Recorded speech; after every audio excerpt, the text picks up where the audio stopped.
In a congressional hearing Tuesday, key intelligence officials defended the sweeping surveillance programs that have come under fire in recent weeks, pointing to their role in dozens of thwarted terrorist attacks. The first core al-Qaeda plot to attack the United States post 9/11.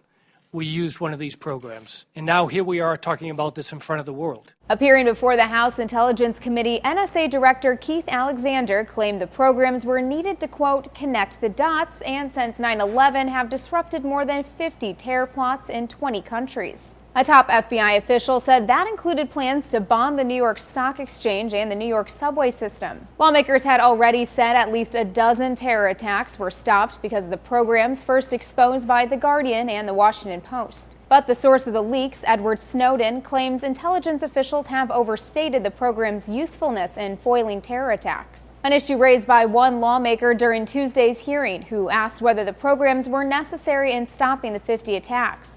The NSA chief's response was that for half of the terror plots, the programs were, quote, critical. Glenn Greenwald, the reporter who broke the story, posed a similar question on Twitter, writing, "When officials claim that bulk surveillance program X stopped terror plots, must ask, could you have stopped it with narrower program?" With Snowden threatening to disclose more information on NSA programs, former Secretary of Defense William Cohen told MSNBC the agency needs to reevaluate who can access what. I think one of the real aspects of this scandal is that someone like Snowden can have access to that information and then take it and before we even know it's gone and then disseminate it to the world. NSA officials acknowledge the agency still doesn't have a way to keep low-level system administrators like Snowden from getting their hands on top-secret data. All but 4 of the 50 terror plots referenced during the hearing are still classified. According to NBC, the NSA will brief a congressional committee on the other plots during a classified meeting on Wednesday.